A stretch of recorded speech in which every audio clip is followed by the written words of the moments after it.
This is Alan with Meet the Thriller Author. And on the podcast today, I have Ron Corbett, who is zooming in from Canada. And his latest book, Cape Rage, is the next gripping crime thriller in the Danny Barrett series, which will be published on March 19th. Welcome to the podcast, Ron. Oh, Alan, thank you very much. Thanks for inviting me. Yeah, so just to kick things off, can you tell us a little bit about your background and what inspired you to start writing these mysteries and thriller novels? Okay. Well, I'm speaking to you from Canada. I'm Ottawa, Canada. Anybody listening, if they don't know that, it's not Toronto, it's not Montreal. It's Ottawa, which is the capital of Canada, halfway between Toronto and Montreal, which is my hometown. This is where I was born and raised. My background is a journalist. I was a newspaper columnist for many years.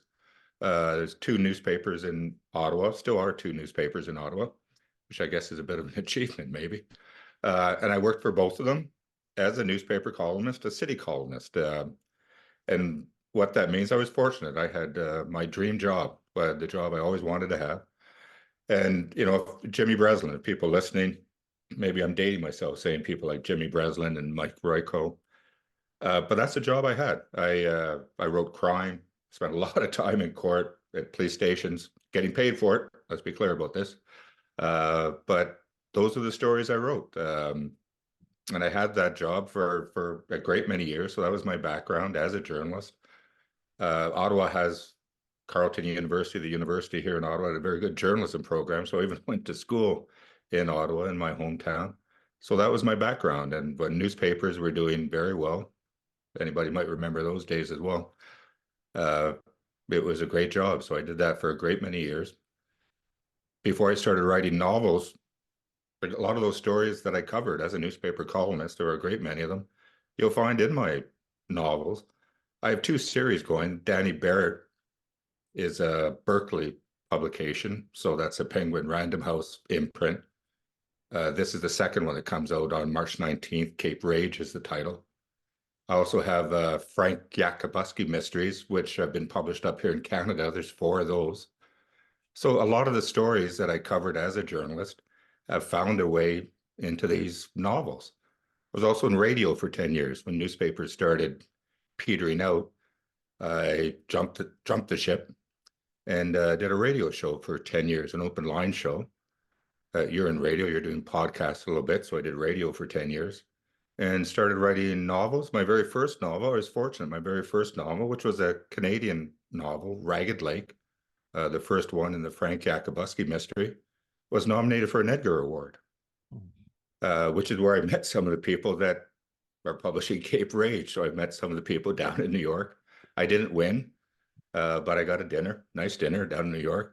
And I met some of the people that are involved with Cape Rage. So I think that brings you right up to date, Alan, on my background and how I've ended up doing what I'm doing now. I'm just so curious too, because there's so much similarities between the United States and Canada, but do you see a lot of differences between the publishing business between the two countries? Oh, night and day, night and day. It's night and day, man. It's night and day. Let me start. In Canada, you can survive. Well, publishing companies certainly can survive. I don't know about writers, but publishing companies in Canada can survive on government money. You don't really need to have a successful book. Well, sales, you don't really need to have books that sell and make money. What a radical idea in Canada. The government will give you money to sustain Canadian publishing. In the States, your books better sell. So it's a night and day difference right there. I don't know whether American publishers get money from the government. Maybe they do. I haven't heard of that. But in Canada, we have a lot of government programs that support Canadian publishers. So it's an irony that way. So that's a night and day difference right there. And the scale is just smaller. It's smaller. The biggest Canadian publishing company would be a medium size at best publishing company in the States. We do not have a Penguin Random House in the States. Although they have a brand, like the Penguin Random House. There's Penguin Canada. You know, and some very big name Canadian authors have started with Penguin Canada. So the scale is different. The business model is different. So those are 2 examples right there. Interesting. And so, were you a fan of the genre as a reader before you started to write these Oh, through? very much, very much. I love mysteries. Mhm. Absolutely love mysteries. You amaze me because you're covering every kind of mystery there is going. I believe, Alan. You're writing. You have thrillers, outright thrillers. You write cozies under a pen name. I don't know how you're doing it. You covered every kind of genre there is within the genre. Uh, but I love thrillers. I love noir. Cape Rage. Well, I guess we're here to promote the book, but some writers that I admire. I'm looking at the book right now. If you wonder, I'm tearing my head. But who was it? Mark Cameron, author of Breakneck. He said it was shades of John D. MacDonald and Dashiell Hammett. I can't tell you how much that touched my heart because I have just about every Travis McGee book there is. And Dashiell Hammett is he's an idol of mine. So these are writers that I admire. They're writers that I'm still reading. I'm on a Ross MacDonald kick right now. So yeah, these are writers that I greatly admire. And so yeah, it's a kick to be able to write those kind of stories as my job. Doesn't feel like a job, but as what I do right now, it's a real kick for sure. Yeah, it's a good pivot too, like you said, with the as a journalist, all the changes now with the newspapers going away and all that. It's see so such upheaval now with the state of journalism right now. It's kind of sad. We have to find something. Yes, it is. It is. You have to find something to do, right? It's not It's some good it's timing. not yeah, it's not the vocation that it once was. It Mm. certainly isn't. So, and a lot of people have found you do have to find something. Now, newspapers are still there, Oh and yeah. as I said, Ottawa is lucky. Both the newspapers I worked for are still publishing, which is an accomplishment. Ottawa, as I said, is the capital of Canada, so there's a lot of politics here, right? So they have kind of there's an engine here. There's stories here. There's a way that newspapers can survive just on the politics. Now, I never covered politics, right? So it didn't do that much for me, and I never wanted to cover politics, so it's not, it didn't do not much to me. So, but newspapers in general, unless you're the New York Times, Mm. you're not doing as well as you once did. Yeah. And so, tell us a little bit about the Cape Rage then. Was this based on something that you had covered as a journalist, or? This one, no, not so much this one. This doesn't have. Let me just think here. Was there any part of and no, there's not really an antidote. Some of these novels, and again, there's two series that I have going. As I said, there's the Frank Yacabusky mysteries. That started with Ragged Lake, and again, I was fortunate enough to be nominated for an Edgar with the very first one. Ragged Lake is just littered with stuff that I would have covered as a journalist, including the location. I'll tell you just a bit. Penguin is going to have my head because I'm here to promote Cape Rage, not the Frank Yacabusky mysteries. But to give you an example, the very first Ragged Lake. So this is my first novel. I'm still working as a journalist, right?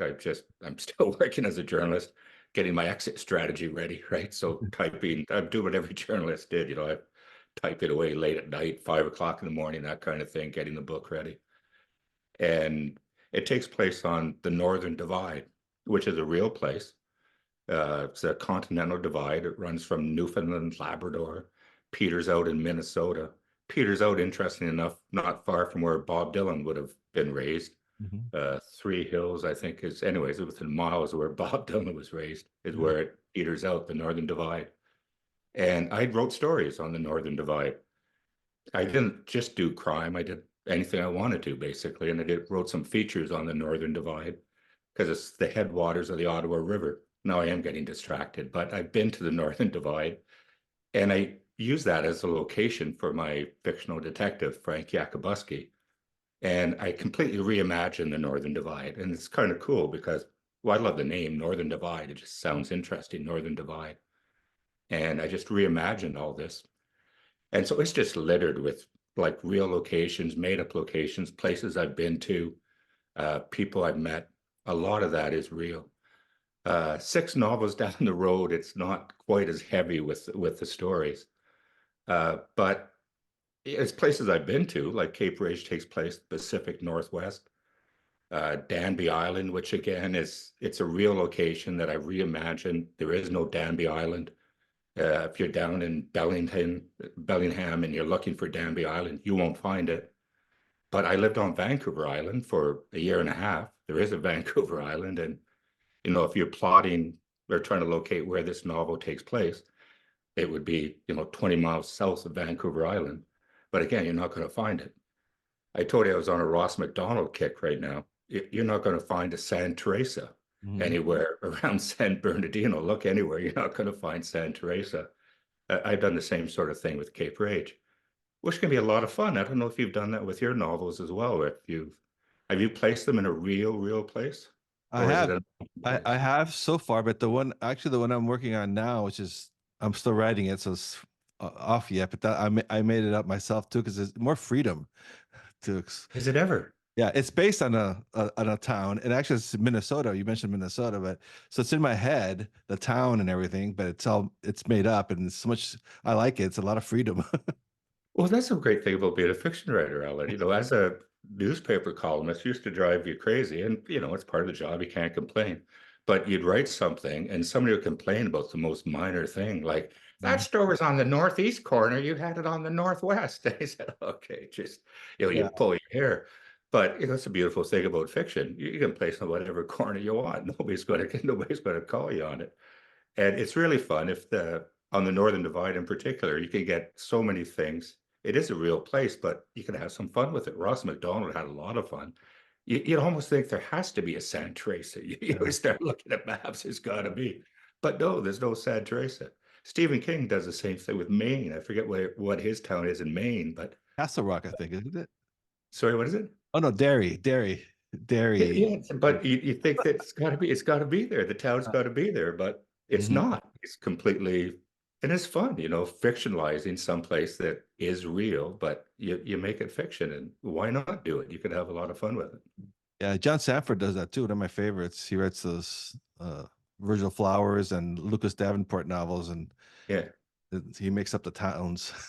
yeah. I don't know how you do it. You have 3 series. I think I'm doing okay because I have 2 going, but you have 3 going, right? Yeah, well, yeah, but I'm just focusing on one now. So yeah, Okay. on 2, but I'm focusing more on one. So Okay. I'm not juggling all 3 at the same time. It gets difficult. Yeah, it's funny because I have a Frank Yacabusky one just came out end of November. So I Oh, finished one off just not too long ago. And so yeah, though I find it interesting doing 2 because my protagonists, Danny Barrett and Frank Yacabusky, they're very different. So when you're ready to put one aside, it's nice to pick one up. I didn't know how you were juggling 3. So Yeah. that's interesting. You've never had juggled 3 then. No, I just focus on one. So I mean the cozy and the thriller, I always have one or the other. So I do those 2, but that it's been a few months now since the last cozy one. Now, so right now I'm just focusing on the thriller.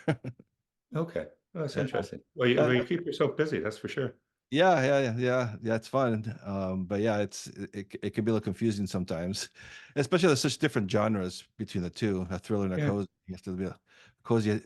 Got to keep things a little light. Yeah. Yeah. Yeah, that's one thing I'm not doing. The genres are similar. Both these are, well, they're noir. Mhm. Hopefully, well, they are noir. There are. So I haven't changed the genre to the 2 Yeah. series. I really like your cover of Cape Rage too. It's a very Yeah. that's Yeah, I a do too. It was a dynamite cover. uh, and Not so AI, by the way. oh yeah, that's the No big thing AI now, on right? that. No. Everyone's so worried, concerned about everything now about it, AI, but we'll see how that pans out in the next few years. Yeah. Well, if I was a graphic designer, I would be worried about it. But yeah, no Yeah. AI on the cover. Yeah. Well, I have read some of the designers that I follow are thinking that's going to help them with the little stuff. So they'll still, Oh, let's hope so. Let's hope so. yeah. You'll still think you'll need a human input. I would, at least in the foreseeable future. But who knows, right? That's fast as things are changing. Who knows? Yeah. Uh, and so you said this. So Cape Rage is the second one in the Danny Yes. Barrett series. Okay. And That's right. so how did the series come to you? Just kind of curious about your process. Do you, um, do you envision it as a series when you first started thinking about it, and how did you get it Yeah. organized? It was always envisioned as a series. And this is how it came about. The Frank Yacabusky, I was keep coming back to, but the Frank Yacabusky series, it's very much rooted in place. Place has a lot to do with all the novels. And as I said, the Northern Divide, Frank Yacabusky is, all those series are going to take place in the Northern Divide. It's going to be very important to that series where it takes place. It's going to be very important to that character. Danny Barrett is going to be something completely different because this character, he's an undercover police officer who travels around. Um, and that was the whole idea. That was the starting idea behind this series and this character. So to do something completely different, you don't stay in one place. Come up with this character that will move around so that every novel will be in a different place. I can't think just off the top of my head what series, but there's a few series that do that. So there's a character and they're always in a different place. And that's what's going to happen with Danny Barrett. So the first novel in the series, The Sweet Goodbye, he was in Maine and he was in the woods in Maine. So in a way, the location wasn't that different from a Frank Yacabusky series because the Northern Divide, he's in the woods. Mhm. It's in the woods. The trees changed slightly, but it's basically in the woods. Uh, so I wanted to do something very different with Cape Rage. So he's on the other side. So he's jumped from one ocean to the other side, from one side of the country to the other. And it's the ocean. We've opened it up, vistas, horizons. Woods aren't all that important. It's, well, you can see on the cover, um, it's the ocean. So it's a very different setting. Place is always going to be important to my novels. I think the novels that I like the best, Chandler, if you want to get back to noir for a minute, when I think of Chandler, you think of LA. You think of the Santa Ana winds. Uh, Place is important. I think a great story has a great sense of place. And that's what I try to do with my writing. People tell me it works when it goes well. That's what they're talking about. When somebody says it's evocative, I think that's what they're talking about. When they say atmospheric, I know that's what they're talking about. So I like describing. I like descriptive passages as well. And I think the great noir writers, you think of them being snappy and short and these short cutting sentences, but the really great ones like Chandler, like Hammett.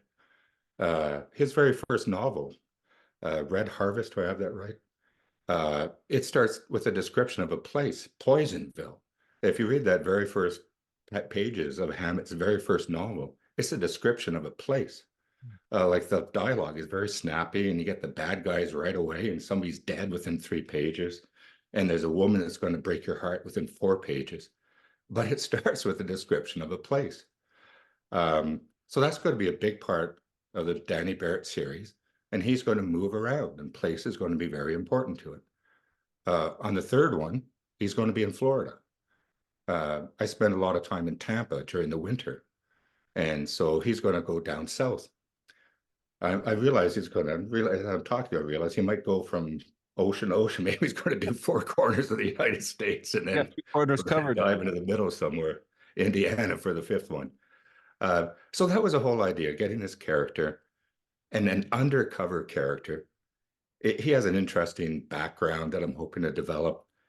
He's become an undercover police officer because he, he arrested his brother. He betrayed his brother. The very first sentence in The Sweet Goodbye is, my very first undercover case, I arrested my brother. That was the first sentence of the first Danny Barrett story. So he's carrying a lot of baggage. He can't go home to Detroit. So he's ended up as almost this kind of, lone wolf undercover cop. He specializes in that. If you have a case, if you're an FBI, it doesn't have to be FBI, by the way. Some people think it's always going to be FBI. Could be ATF, could be anybody. If you have a case that it's falling apart, you need some help, you pick up the phone, right? And you might get Danny Barrett, and he's going to come in because he's got specialties. And you're far too young, Alan, to remember this, but there used to be an old TV series called Wise Guy. And that was kind of the premise behind that show. He was an undercover cop that, he'd get called in. Do you know Blondie? Do you know the group Blondie? The Yeah, music oh group, yes, yes, Deborah yes. Harry. Debbie In Harry, the yeah. second season of Wise Guy, Deborah Harry and Tim Curry from Rocky Horror, Rocky Horror, they were in the entire second series. It was a cool second series. the main guy and Wise Guy, Ken Wall, then Yeah. self-voted, and that was the end of Wise Guy. Mm. I stole the idea. So it's an undercover cop that will go from case to case to case, and that's what we have. That's what Danny Barrett is. Oh, yeah, and it's a so place takes a big part in it. You said so. When Yes. you're reading a novel, do you like make sure that you've visited the place? Is that important to you, or Well, luckily so far, I know these places, so I yeah, haven't really had to visit them so far. But yeah, I'm familiar with them. yeah, As I said, the Frank Yacabusky series, The Northern Divide, I wrote stories about that place. And when I was writing stories about it, I thought, this is a cool place, right? Like this place is abandoned. Like there's a cabin there, and there's no other cabin around for 20 miles. You can do anything up here, and I think, God, you could this would be a cool place to set a crime series. So I'm familiar with the place. The Maine Woods, not that far from the eastern townships in Quebec. I'm familiar with the eastern townships in Quebec. The Pacific Northwest, not sure if I mentioned this already, but I lived on Vancouver Island for a year and a half, so I'm familiar with there. When we go down to Florida, I'm familiar with the Tampa area. Um, so it's not research so much as I'm familiar with the areas. I wouldn't write about something that I'm not familiar with. mhm. I think that's the way of getting into trouble. I think in your series, you're writing about areas that you're familiar with too. Yeah, Yeah, I'm the same way too. Yeah, yeah, yeah. If not, I'll feel lost. yeah, exactly. And you're going to get caught too. I think if you do it, Yeah, you'll like you get said, caught. somebody Don't will want to lock you get caught. up. Yeah, there's no left turn on that street or whatever. Yeah, it's just Yeah, well, that's just silly. But I think if you want to describe a place, which is fun, that's quite often that's what makes me want to write a story. Like I'm looking, I think it's different motivation for different writers. Maybe some writers, it's you imagine a story from beginning, middle to end. But quite often with me, I'm walking down the street and I'll see a river or I'll see this or I'll see that, and I'll say, I want to describe that. I think there's the same way with Chandler. There's no way he can describe the Santa Ana wind and, Mhm. running down and, oh, he's got some beauty, like he's experienced that and he wants to write about it. Um, so yeah, it's not research so much as wanting to describe what you've already experienced. And what's your writing process like then? If we get into the nitty gritty of writing, do you like outline or do you write? I do it. It's funny. I just had to do another interview. Yeah.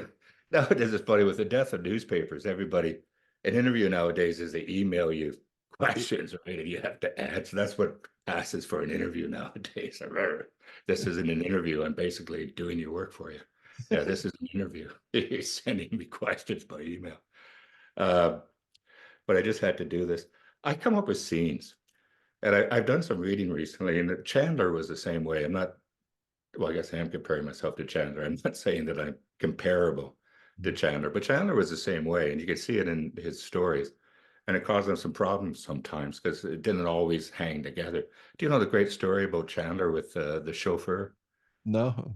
I forget, was it The Long Goodbye? I forget which one, but there's a chauffeur that's killed.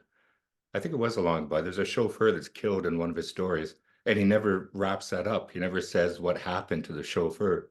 And Okay. when they were making a movie of it, Billy Wilder called him up and said, who killed the chauffeur? And Chandler's response was, I have no idea.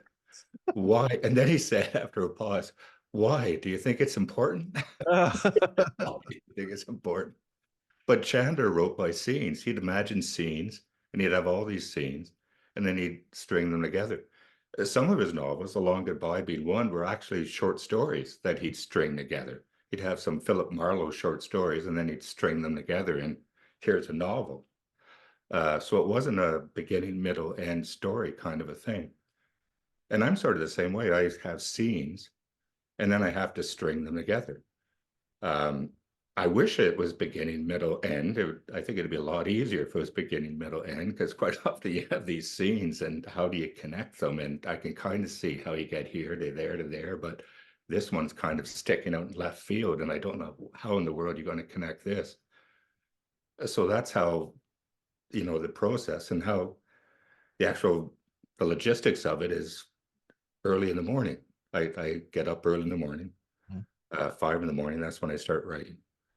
And that's a process. I do it by scene, by scene, by scene, which I think a lot of people do. I've read recently who the fellow that wrote Gray Man. Um, Oh, Mark Gurney. yeah, I believe he does the same thing. I saw an interview with him recently. I think he does the same thing.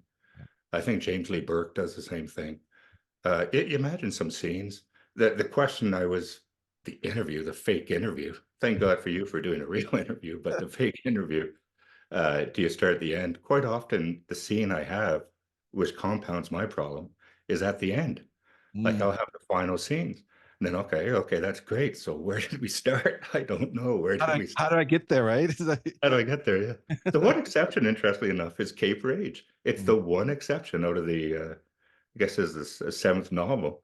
With this one, I did have the opening scene. The opening scene is one of the first things I had, which made it a little bit easier. But the one before, The Sweet Goodbye, it was one of the very final scenes that I had. And then, you got to back it all the way up. mm. What about you? Oh, I outline. I try to outline. I kind Yeah. of do the scene by scene summary, and then I kind of flesh it out from there. So Yeah. yeah, I should but try that one of these days. yeah, well, half the time I don't end up following it anyway. So, but Yeah. it just helps helps me get organized, I guess. But Yeah.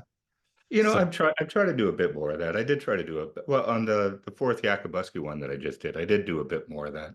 And mhm, it did help. Although, as you just said, it's not flawless. And then yeah, yes, yeah. I think it varies because yeah, I've interviewed a lot of writers, and some wouldn't be able to write if they had it all outlined. So they need to have just figured out as they go. But yeah, I, yeah, I don't quite do that. That's what I used to do. Just, I, just completely jump off a cliff and hope you build a plane before you schmuck your face.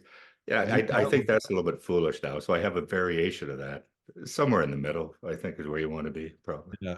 Yeah, I agree. Yeah. Yeah, that's what Lee Child does. He just sits every September he starts well, he retired now, but every September he would start to write a story and figure it out from there. Yeah. Yeah, so It's just yeah. yeah. It's nerve-wracking. Yeah. Yeah. It's not Yeah. it's a younger man's game. Maybe that's why he's retired and let his brother go through all that stress. Here, you Yeah, do let all his that. brother deal with it now. Yeah, that's Yeah. funny. And that is something that I've seen with Danny Barrett, like going from town to town. It kind of reminds me of Jack Reacher a little bit, how Jack Reacher goes A around little bit, I the guess so. country, I hadn't thought about that. Yeah, a little bit. Yeah. Oh. And so in this one too now there's a little bit of like there's I don't want to give too much away, but there's a powerful family that Danny Barrett's got to deal with, and Yeah. a psychopath. So Yes. that's a lot of fun. Two of my favorite things: the mob type stuff, serial killers. How did that play into the story, and how did you get the ideas to combine the two? It, the psychopath you referred to, that was what I meant with one of the very first scenes. It's that psychopath who gets betrayed. The family betrays him, leaves him for dead. So this is how revenge is a big part of the story. And that scene where he's left for dead, but he's not dead. And he suspects it's his wife. I'll give a little bit of the story away. He suspects it's his wife, who's part of his family, has betrayed him. That's one of the opening scenes. So I just had a quick look at the book, getting ready for the interview. I had a quick look at it again, and I think that's in the first chapter. There's a prologue, and there's a first chapter. So that scene is in the first chapter, and that's the first thing I wrote. That as he's laying there wondering, was it my wife? Was it my wife? Yes, it was my wife. I'm really angry at my wife. If I survive, what should I do? That was the first scene. And I did want to set that up because another thing you haven't mentioned, Alan, and whether you should, but the family lives on an island, and I Mm. thought that would be kind of interesting to have Barrett on an island, and they start to get suspicious of him. So imagine being on an island, you don't have a boat, they're not giving you the keys to a boat, so you're on an island, and they start to get suspicious of you. So there's that creeping suspense on the island as this guy is making his way to the island because he was shot like 1,000 miles away. So he has to get his way to the island. And I thought, that's kind of tense. That's going to be kind of suspenseful. So that was kind of, in terms of plotting, that's what I wanted to have, that. And I think it worked. I think that worked. So it's like double suspense, if you will. like him being stuck on that island trying to figure it all out. I won't give too much away, but his undercover assignment is to try to figure out whether this family has robbed a bank, get evidence of that, as they all get suspicion of him. I love the bad guy, that guy that was shot. His name was Henry Carter. Mhm. And I just loved him as a bad character. I was sad when, he didn't make it. I don't want to give too much away, but he doesn't make it. The bad guy doesn't make it. And I was sitting there thinking, it's a real shame. I wish he could have made it because, I would have loved to have seen him. I'm almost tempted to do another book where you get the young Henry Carter because he was quite a character. And anyways, that's what get me. Him being stuck on an island and this bad guy can boom, boom, boom, boom. He makes quite a well. It's a trip. Did you read the?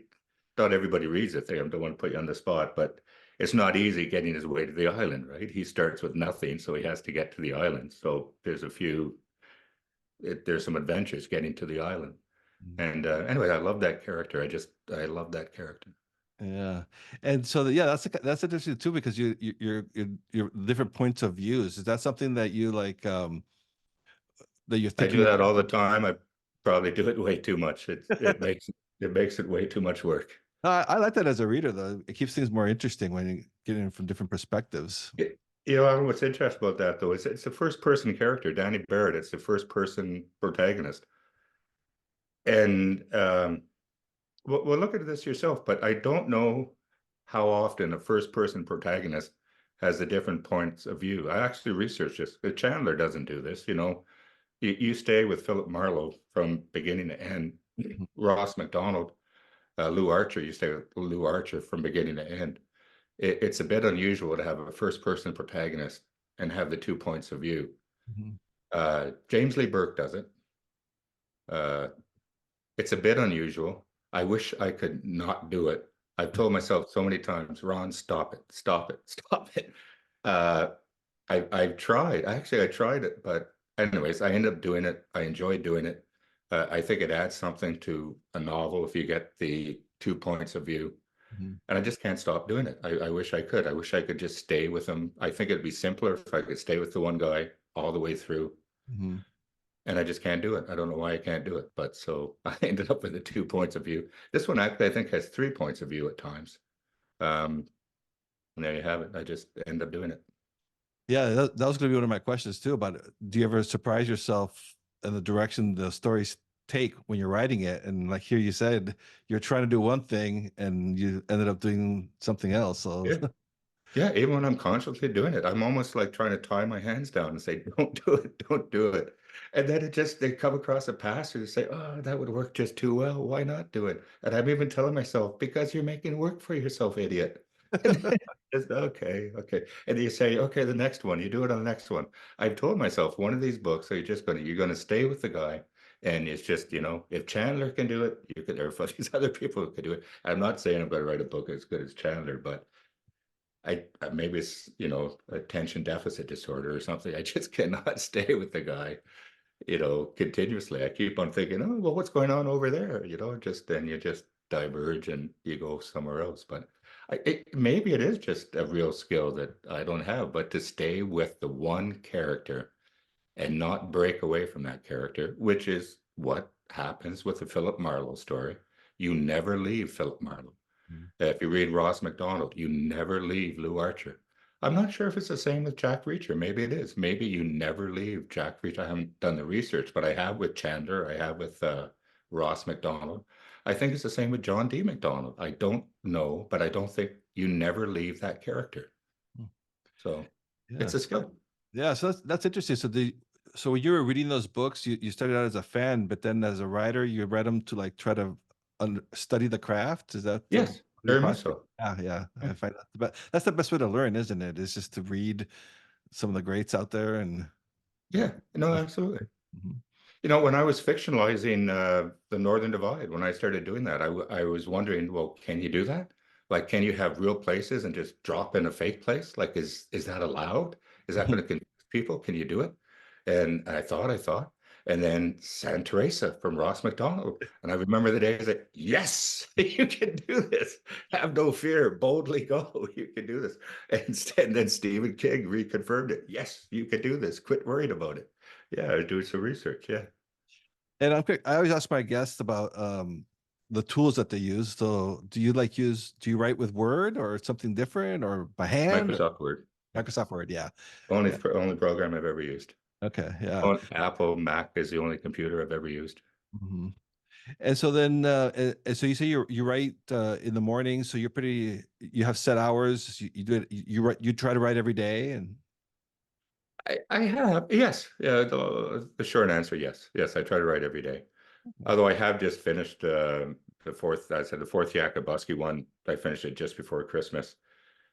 It varies, right? When you're finishing something, it's very intense. And then that was very intense finishing that one. Christmas came, so it relaxed a little bit. So it's not, I'm not totally religious about it. Some, when you finish a major project, you relax a little bit. And then if you're not right into it, it's kind of so relaxed it doesn't seem. But yes, I'm in front of a computer and I'm doing something every day. Yes. yeah, it's a different phases. Although I haven't started something and it's seriously, it's different when you start something seriously and then it seems like then you have hours. It seems like you have Yeah, office hours. When you're yeah, writing something seriously, you have office hours. And then yeah, it's, yeah. yeah. Especially at this phase now. Now that you're in the promotion, now you're talking with people like me versus writing, and Yeah. yeah, But I write in the morning. I write every day. That's yeah, pretty much the short answer. Although I try not on the weekend. I do have family, so I give everybody a break. John D. MacDonald, and it's funny how some people do it, and some people are he was religious. I just read this recently. John D. MacDonald wrote 8, 9, 10 hours a day, but Monday to Friday. And I guess the deal he had with his wife, and he made good money. He was successful author for a long time. Monday to Friday, 5 o'clock on Friday, he knocked off and took his wife to the country club, the golf and country club, and they had a big dinner on Friday. And then he was back at it on Saturday. But casual hours Saturday and Sunday, but 7 days a week. And Monday to Friday it was 9, 10 hours. But 5 o'clock Friday, knocked off, and he took his wife to the golf and country club. He lived in Sarasota. I've been yeah. to his house. I've seen the golf and country club, and that was the deal with the wife. Boy, those guys are Stephen doing it. King still keeps insane hours, I believe. So Yeah, yeah. He says he writes at least 6 pages a day, no matter what, is what he tries yeah, to do. Stephen King. oh, I bet she writes more than that. But Yeah, but yeah. And John McDonald, those guys, they're all writing on typewriters too back in those days. can you Too. imagine? Oh, no. Neither could I. Neither could I. Can you imagine the pile of papers that you have to go through afterwards? Bad enough Uh, to do it in a Word document. I know. But it Yeah. shows you. I wonder this. I can't imagine doing it on a typewriter. But yeah, I don't know. I don't know how they did the editing, but it just shows you. Just they must have been so focused. It must have been just such a rhythm. Do you think maybe you get lazy on a computer? You just know that you can move things around. You can edit it. Do you get a bit lazy, maybe? I would think so. You probably write a lot cleaner if you knew you had to go back and retype things or I would think so. I would. Yeah. So we probably would write a lot dirtier because we don't, it's easier to go You back. wonder. You wonder. Yeah, you just have to wonder. Yeah, I'll fix it later. Yeah, you just move on. Yeah. So yeah. So so what are you working on now? So you said you just Cape Rage comes out on the 19th. You have a new Yeah. Yacabusky that came out in December, right? So what's It next? came out the end of November. Yeah, basically December. And that one, Muskie Falls. I kind of like that one. That was a little bit different. It was and actually I stole part of that idea from Stephen King. It was that started off as a short story that grew and grew. It was supposed to be a very casual thing. I think it did end up being a very casual thing, but it was kind of it was Yacabusky's first case. He was being interviewed by a reporter. It actually there's some nice little twists and turns. It turned out to be a whodunit. It had some nice things in it, but it's a bit unusual because it's not a full-blown Yacabusky. He doesn't have the characters that a full Yacabusky would. It was just Yak being interviewed by a reporter, recalling his first case, which was never solved. And so it goes back and forth from him talking to the reporter in current time, remembering his first case, and then which was never solved. And as he's retelling that case, something occurs to him, about what he was missing. And then he goes back and he solves the case, which and there's a neat character. One of the reasons I stuck with that was there really were some neat characters in that. It was like a locked room mystery again. There was 4 suspects in that first case, but he could never figure out which one it was. And then he figured it out as he was talking to the reporter. So it was a bit unusual. The structure was a bit unusual, had a neat kind of an ending, and people seemed to enjoyed it. Muskie Falls was the title of that one. That came out just the end of November. And I'm toying around with the next Danny Barrett one, which again is going to be set in Florida around Tampa. Mhm. There's and it's going to have a circus theme. Actually, it's Sarasota. We're talking about John D. McDonald. He lived in Sarasota. And Sarasota is where all the circus performers used to winter. They'd travel around in the heyday of the circus. They all traveled around on trains. And in the winter, they'd stop for a few months and they lived in Sarasota and this town called Gibsonton, Hmm. which is a cool little town. It was founded by circus performers and carny performers. There was a difference between circus performers and the carny people and the freaks. A lot of people, the carny people did the sideshows and they were the freaks. And Gibsonton, where it's founded, is still there. It's still there. Oh It wow. was founded by the freaks. And they have what is it? The Carnival anyway, there's a trade association for these people. It was founded back in the 30s. It's still there. The trade association is still there. They have one of the biggest bars I've ever seen in Gibsonton, Florida. Anyways, there's going to be a circus theme to the whole thing, and Danny Like, Bear is going to be down in Florida when the circus comes to town. So I've been playing around with some ideas on that, and I'm going to be going full bore on that. I hope in a couple of weeks, and that's going to be me writing till the fall. oh no, that sounds great. I really enjoyed that movie, that old movie called Freaks. I can't remember it's from the 50s, I think, because that was a very good movie about that whole scene. Oh, I'm going to have to look it up. Well, that whole thing just fascinates me. The Ringling Brothers, their house is a big museum just outside of Sarasota, and the whole area around there is just really interesting. Oh, interesting. Yeah. Yeah. Okay. Well, that's great. So yeah, we're looking forward to that one. And of course, Cape Rage comes out on the 19th. So by the time people March are, 19th, yes. yeah, by the time people are listening to this, go check it out. Go get it on Amazon. Um, and Ron, so yeah, thanks so much for coming on the podcast. Really enjoyed talking to you. Well, and thanks so much for having me. It was a great conversation, and Uh, all the best to you and all your projects. thank you so much.